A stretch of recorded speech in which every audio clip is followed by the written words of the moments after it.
50 series laptops की दौड़ में एक और लैपटॉप इन द हाउस। थोड़े दिन पहले स्ट्रिक्स कार 16 किया था, वो 5080 वाला था। उससे पहले MSI का टाइटन 5090 वाला निपटा चुके थे। फिर लीजन आया, वो भी 5080 के साथ। लोग कह रहे भैया कुछ 5060 5070 में कुछ मिल जाता तो मजा सा जाता। अरे तुम मांगोगे, मैं करूंगा नहीं। तो हमारे पास आ जाए Asus ROG Strix G16। अब अगर किसी को पता नहीं है ये G16 और Scar 16, वो भी बता दूंगा इस वीडियो में। वैसे जो इनकी गेमिंग लैपटॉप की हायरार्की है ना, उसमें टफ सबसे नीचे आता है, G सीरीज उसके बाद आती है और Scar सीरीज एकदम प्रीमियम वाला मसाला है विद प्रीमियम प्राइस पॉइंट। अब ऐसा नहीं है ये भी सस्ता है, यहाँ पे ये भी लैपटॉप 2,60,000 रुपीज का है। और 2,60,000 रुपीज में कितना सेंस बनाता है एंड इसी प्राइस पॉइंट पे कंपेटिटिव ब्रांड्स में कौन कौन से लैपटॉप, उसके बारे में हम बाद में बात करते हैं हमेशा की तरह। एंड यहाँ पे हमारे को कुछ ऐसा लैपटॉप मिलता है और साथ में इसके ना एक 280 वॉट का चार्जर आता है according to the power draw. And भाई यहाँ पे टॉपलेट टिपिकल ROG की ब्रांडिंग G16 की प्रीवियस जनरेशन से इतना कुछ यहाँ पे चेंज नहीं है। यहाँ पे एक लोगो है, यहाँ पे एक लंबी सी लाइन बन रखी है, यहाँ पे टॉपलेट जो है मेटल की हमारे को मिलती है और इंटीरियर और बॉटम जो है वो लैपटॉप का पॉलीकार्बोनेट में ही है। एंड सेम स्कार की तरह इसका बॉटम भी आप अपने हाथ से खोल सकते हो। यहाँ से बस लैच को साइड में करनी है और स्लाइड करो और अंदर से खुद ही रैम या SSD आप अपग्रेड कर सकते हो। एकदम DIY कह रहा है भैया, आत्मनिर्भर बनो। और लैपटॉप का वेट 2.55 kgs है, विद चार्जर मिला के 3.4 kgs तक पहुंच जाता है। तो वो टिपिकल गेमिंग लैपटॉप कैटेगरी में आता है, भारी भरकम मोटा लैपटॉप। और इसके अंदर भी सेम स्ट्रिक्स कार की तरह 360 डिग्रीज में फुल RGB की बार दे रखी है, आगे पीछे लेफ्ट राइट, यहाँ पे एकदम पूरा एकदम चारों तरफ। और इसके RGB को आप कस्टमाइज कर सकते हो आर्बिट्री ग्रेड सॉफ्टवेयर में। यहाँ पे बहुत सारे हमारे को डिफरेंट इफेक्ट्स मिलते हैं एंड इसके अंदर आप कस्टमाइजेशन भी कर सकते हो राइट साइड वाले पैनल में। और मेजरली माइंड में आता है स्कार सीरीज और इसमें डिफरेंस क्या है। एक तो देखो उसकी टॉप लिड पे हमारे को LED वाली डिस्प्ले मिलती है जिसको आप कस्टमाइज वगैरह कर पाते हो। उसका जो लोगो है वो भी RGB के साथ आता है। इवन जो उसका ट्रैक पैड है उसके ऊपर आप नम पैड एनेबल कर सकते हो, जो टच नम पैड होता है जो पूरा ट्रैक पैड पे बन के नहीं आ जाता। वो सारी चीजें इस लैपटॉप के अंदर नहीं है, इसलिए उससे नीचे आता है। एंड ओवरऑल प्रीमियमनेस में भी स्कार थोड़ा सा बेटर फील होता है, ज्यादा नहीं, बहुत थोड़ा सा। वो तो हमने साइड बाय साइड टेस्ट कर रखा है तो पता लगता है। अगर आप भी ऑफलाइन जाके किसी Asus स्टोर पे या मल्टी ब्रांड लैपटॉप स्टोर पे जाके देखना चाहते हो तो एक बार देख लेना, थोड़ा आइडिया लग जाएगा। और लैपटॉप का वेट डिस्ट्रीब्यूशन ऑब्वियसली बढ़िया है, अपना एक हाथ से आराम से लीड ओपन हो जाती है। मैक्सिमम ये वही 100 डिग्रीज तक जाती है। और जो इनका नया हिंज इन्होंने इंट्रोड्यूस किया है गल विंग करके, वही हिंज इसके अंदर भी है। एंड भाई हिंजेस की क्वालिटी बहुत स्टेबल है, स्क्रीन वॉबल एज सच हमारे को नहीं मिलता। और जो टॉप लिड है वो भी एज सच कुछ नहीं है, यहाँ पे कीबोर्ड फ्लेक्स भी एज सच हमारे को कुछ नहीं मिलेगा। और जो एग्जॉस्ट फैन है उसके ऊपर लिखा है रिपब्लिक ऑफ गेमर्स और बॉटम में भी बड़ा बड़ा ROG Strix लिखा है। एंड कीबोर्ड के ऊपर भी ROG Strix की ब्रांडिंग है और स्क्रीन के नीचे भी ROG Strix की ब्रांडिंग है। तो मतलब गेमिंग वाला टच चारों तरफ डाल रखा है। और इसके अंदर भी same Core Ultra 9275HX processor है, 24 कोर 24 थ्रेड्स वाला प्रोसेसर हो गया। NPU के साथ आता है प्रोसेसर, लेकिन वो 13 टॉप्स वाला NPU है। और अगर आप एक गेमिंग लैपटॉप ले रहे हो तो उसमें NPU का इतना बड़ा रोल नहीं होता। GPU CPU बढ़िया अच्छे से सब हैंडल कर लेते हैं। और बैटरी बैकअप का यहाँ पे कोई ऐसा बड़ा रोल भी नहीं है। थिन एंड लाइट में बोलता हूँ चीजें, थिन एंड लाइट में ज्यादा क्रूशियल होती है। उसके अलावा जो GPU है RTX 5070 Ti है, 12GB VRAM वाला ग्राफिक्स कार्ड है विद 140 वॉट TGP, 32GB की DDR5 रैम मिलती है, 5600 मेगा ट्रांसफर पर सेकंड स्पीड वाली, और सिंगल ही स्लॉट ऑक्यूपाइड है। दैट मींस अगर आपको अपग्रेड करनी है तो बिना रैम वेस्ट किए एक्स्ट्रा स्लॉट में 64GB तक अपग्रेड कर सकते हो। और 1TB की Gen 4 SSD के अंदर हमारे को मिलती है जिसकी रीड एंड राइट स्पीड आपने सामने देख सकते हो, बढ़िया एकदम। एंड दो फुल साइज के स्लॉट्स हैं जिसके अंदर आप पर स्लॉट 2TB तक आराम से अपग्रेड कर सकते हो। और कनेक्टिविटी में भी latest Wi-Fi 7 and Bluetooth version 5.4 और Xbox गेम पास 3 मंथ्स के लिए आपको मिलता है इसके अंदर। तो गेम में मतलब अपना 3 महीने मजा लेना हो तो क्लेम कर लेना फटाफट से। और अब जरा परफॉर्मेंस पे नजर डाल लेते हैं। जैसे कि Core Ultra 9 है तो Cinebench R23 में ताबड़तोड़ नंबर और Cinebench 2024 के नंबर भी आप यहाँ पे देख सकते हो। एंड Geekbench 6 का CPU बेंचमार्क जिसमें मल्टी कोर और सिंगल कोर स्कोर ये है। अब इस प्रोसेसर के बारे में क्या बोलना, कोई भी CPU इंटेंसिव टास्क करना हो सारे आराम से हो जाएंगे, फ्लैगशिप CPU है। और AI के परफॉर्मेंस के लिए Geekbench 6 का AI वाला बेंचमार्क आप देख सकते हो, बढ़िया नंबर निकाल के दे रहा है। और ये 5070 Ti है, अभी और भी GPU करेंगे तो थोड़ा और ज्यादा आप कंपेयर कर पाओगे। एंड और ज्यादा परफॉर्मेंस देखने के लिए वही सेम हमने DeepSeek R1 का 32 बिलियन पैरामीटर मॉडल रन किया यूजिंग LM Studio और ये कुछ ऐसा प्रॉम्प्ट था। इसने रिजल्ट 7 मिनट्स में निकाल के दे दिया जो कि काफी सही है। तो AI एंड मशीन लर्निंग वाले टास्क भी अगर इस लैपटॉप पे करना आप आराम से कर पाओगे बिकॉज रैम भी 32GB है और इनके केसेस में रैम का भी काफी बड़ा रोल होता है। और उसके बाद GPU वाले बेंचमार्क जैसे 3D Mark Times Pi बाय GPU score 17,800, total score and CPU score भी आप वीडियो पॉज करके देख सकते हो। Geekbench 6 का OpenCL स्कोर 1,71,000 और VR मार्क का बेंचमार्क भी निकाला जो 18,600 स्कोर निकाल के दे गया। यानी कि VR गेमिंग आप इस लैपटॉप पे आराम से कर सकते हो VR हेडसेट कनेक्ट करके। और अगर आपको गेम डेवलपमेंट वगैरह भी करनी है उसके लिए भी अच्छी खासी पावरफुल मशीनरी है। बेंचमार्क्स के स्कोर वगैरह तो आपने देख ही लिए। एंड अगर प्रोडक्टिविटी पर्सपेक्टिव से देखते हैं तो ब्लेंडर में BMW रेंडर निकाला 13 सेकंड्स यहाँ पे लगे हमारे को, जो कि काफी सही है। एंड उसके अलावा ब्लेंडर बेंचमार्क में 5300 प्लस स्कोर निकल गया। उसके अलावा Puget Bench for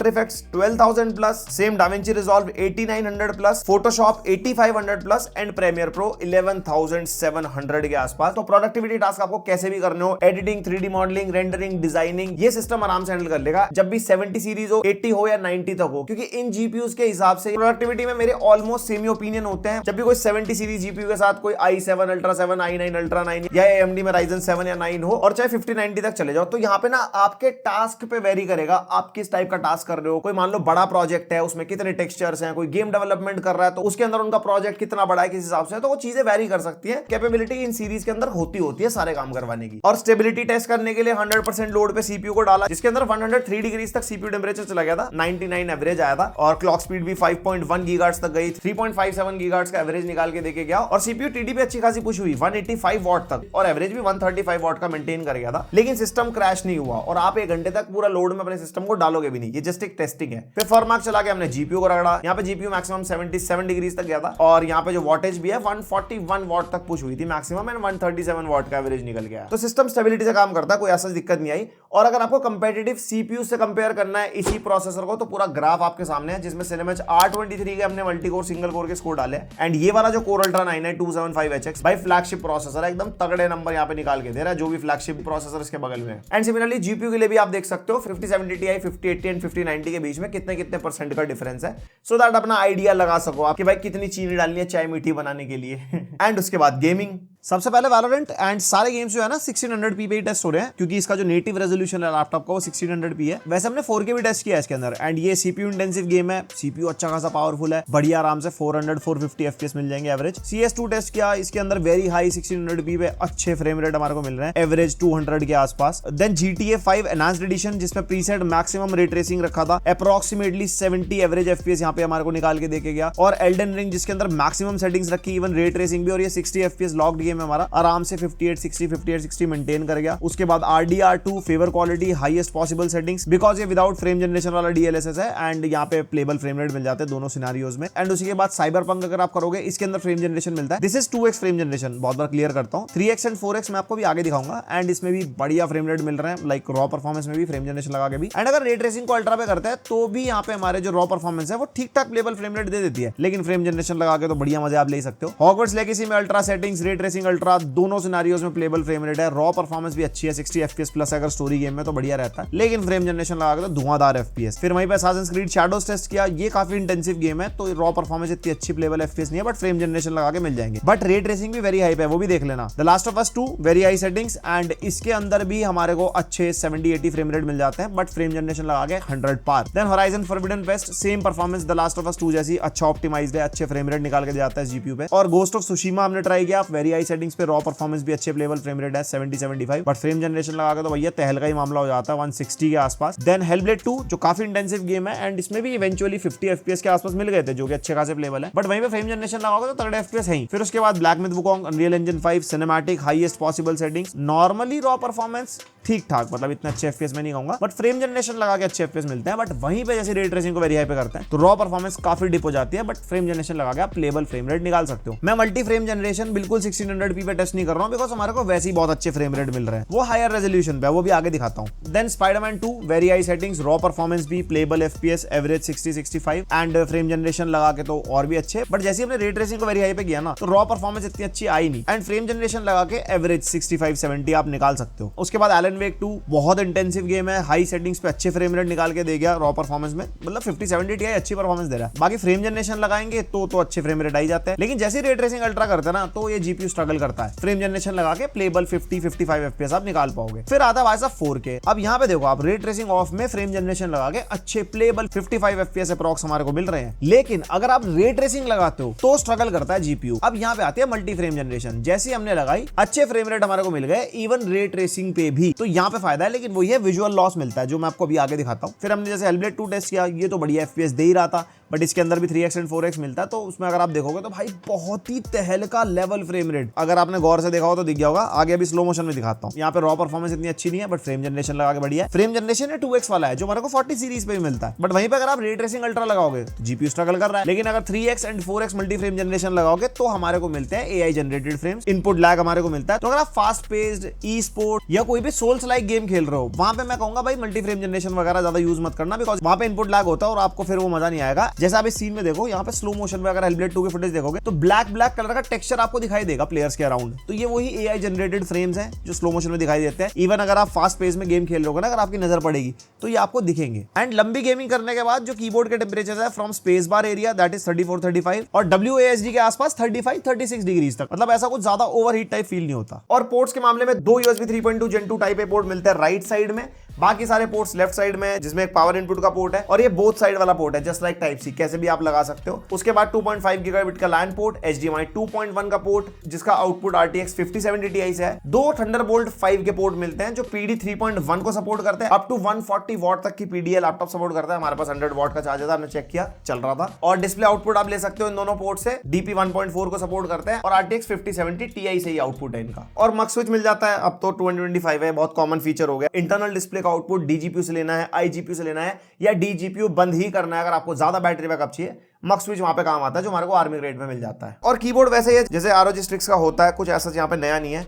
QWER और ASDF जो है हमारा थोड़ा ट्रांसल्यूसेंट टाइप है। सिमिलरली स्पेस बार भी थोड़ा ट्रांसल्यूसेंट है और इसके अंदर 4 जोन RGB कीबोर्ड है। हाँ, ये भी एक डिफरेंस है, Strix कार में पर की RGB मिलता है और यहाँ पे इसके जोन्स वगैरह आप कस्टमाइज कर सकते हो। यहाँ पे डिफरेंट इफेक्ट्स मिल जाते हैं आर्मरी क्रेट में और 5 प्रोग्रामेबल कीज भी मिलती है। ऊपर जो आप देख रहे हो ना, वॉल्यूम और यहाँ पे आर्मरी क्रेट वाली जो वाली कीज है जिसके ऊपर M की नंबरिंग हो रखी है, ये भी आप कस्टमाइज कर सकते हो आर्मरी क्रेट सॉफ्टवेयर में। और ट्रैक पैड भाई अच्छा खासा बड़ा ट्रैक पैड है, फुली क्लिकेबल वाला है, चलाने में स्मूथ है, मल्टी जेस्चर वगैरह को सपोर्ट करता ही है एंड बढ़िया है ट्रैक पैड यूज करने का एक्सपीरियंस। और डिस्प्ले में भी डिफरेंस आता है स्कार सीरीज से। इसके अंदर 16 इंचेस की IPS डिस्प्ले है। स्कार के अंदर मिनी LED डिस्प्ले मिलती है। उसके अलावा रेजोल्यूशन 1600p है, 240 हर्ट्ज का रिफ्रेश रेट है। वैलोरेंट और CS2 में आपने देख लिया तगड़े FPS मिल जाता है, तो ई-स्पोर्ट्स वगैरह के हिसाब से बढ़िया है डिस्प्ले। और कलर गैमेट हमने टेस्ट किया, 99% DCI-P3 एंड 100% sRGB निकल गया भाई। कलर एक्यूरेट डिस्प्ले है, आपको कलर ग्रेडिंग करनी है, कंटेंट देखना है भाई, स्वाद दिला देगी डिस्प्ले, कहीं से कहीं तक कोई आपको शिकायत नहीं है। फिर ब्राइटनेस टेस्ट की, हमारी टेस्टिंग में ऑल टाइम 550 निट्स की ब्राइटनेस निकल गई जो कि अच्छी है। इंडोर वगैरह अगर आप यूज करते हो कुछ भी है। अब यहीं पे अगर स्कार के डिस्प्ले से कंपेयर करते हैं, वो 950 निट्स तक चली गई थी जो भाई मतलब बहुत ही ब्राइट है। तो डिस्प्ले का भी डिफरेंस है, ज्यादा पैसे दे रहे हो वहां पे तो आपको बहुत सारी चीजें ज्यादा मिलेंगी भी। और ये डिस्प्ले डॉल्बी विजन को भी सपोर्ट करती है। अगर आप कोई भी डॉल्बी विजन वाला कंटेंट देख रहे हो OTT पे तो एकदम बढ़िया एक्सपीरियंस आपको मिल जाएगा एंड डिस्प्ले में कोई ऐसा शिकायत है नहीं। एंड ये इसका वेबकैम टेस्ट है और माइक भी जो है लैपटॉप का यूज हो रहा है। 1080p 30 FPS वाला वेबकैम है, जैसा होना चाहिए वेबकैम वैसा ही है, ना तो बहुत ही अच्छा ना तो बहुत ही बुरा। बाकी आप देख लो लाइट कंट्रोल वगैरह, थोड़ा सा भाई को भी देख लो और इसी बात पे लाइक और सब्सक्राइब भी कर दो। कमेंट करके बताना कैसी लगी क्वालिटी। और ये लैपटॉप IR सेंसर के साथ आता है, यानी कि विंडोज हेलो का सपोर्ट है, फेस अनलॉक का सपोर्ट मिलता है, लॉगिन आराम से हो जाता है। और भाई स्पीकर्स 2-2 वॉट के 2 स्पीकर मिलते हैं, साइड फायरिंग वाले, प्रॉपर डाउन फायरिंग नहीं है। यहाँ पे कुछ इस जगह हमारे को स्पीकर्स मिलते हैं, तो जब फ्लैट सरफेस पे रखा होता है ना, आवाज बहुत बढ़िया आती है। एक सैंपल सुनो,